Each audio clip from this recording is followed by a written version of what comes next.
Isa lang po ang panawagan ko sa ating mga kababayan. Gamitin po natin itong eleksyon upang mailabas yung nasa damdamin natin by voting the right people in the right positions. No? Tamang tao sa tamang posisyon. Ito ang hiling ng liderato ng Armed Forces of the Philippines sa publiko para sa paparating na 2025 midterm elections. Sa pagbubukas ng National Election and Monitoring Center sa Campo Crame kahapon, hinikayat ni AFP Chief of Staff General Romeo Browner ang publiko na gamitin ang kanilang karapatang pumili ng iboboto para maituwid ang direksyon ng bansa.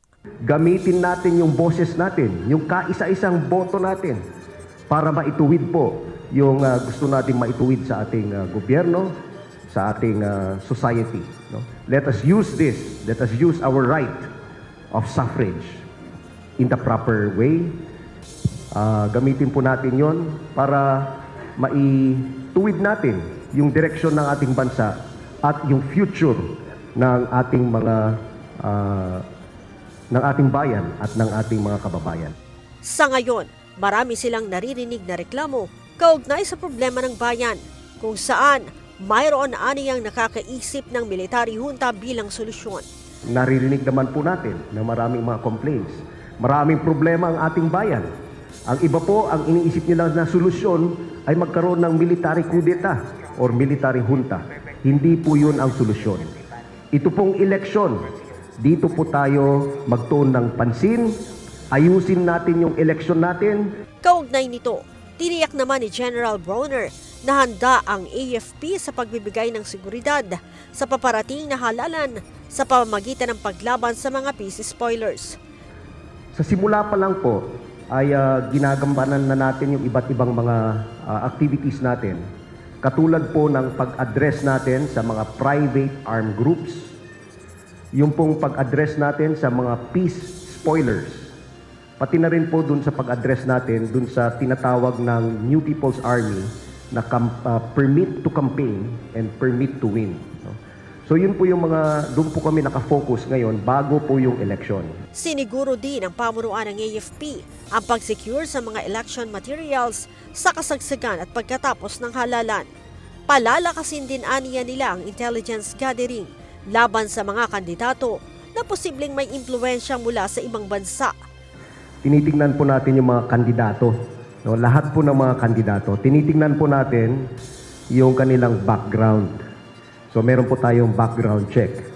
And pag meron po kami nakita, no, na mga red flags, ay we will inform the COMELEC about this.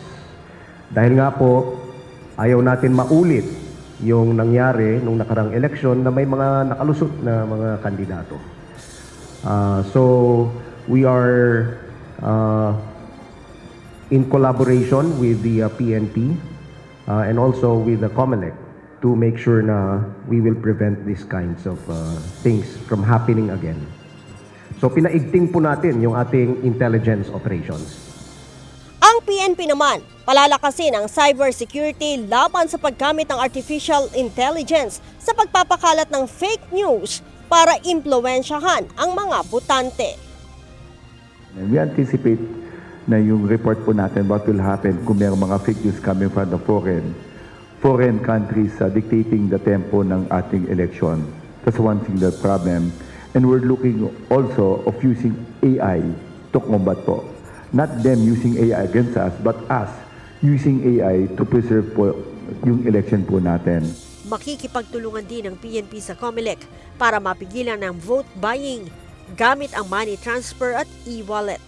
Tiniyak din ng liderato ng Philippine National Police ang transparency sa pagpapatupad ng checkpoint sa tulong ng mga body camera na suot ng mga pulis at CCTV sa lugar na pagtatayuan ng mga checkpoints.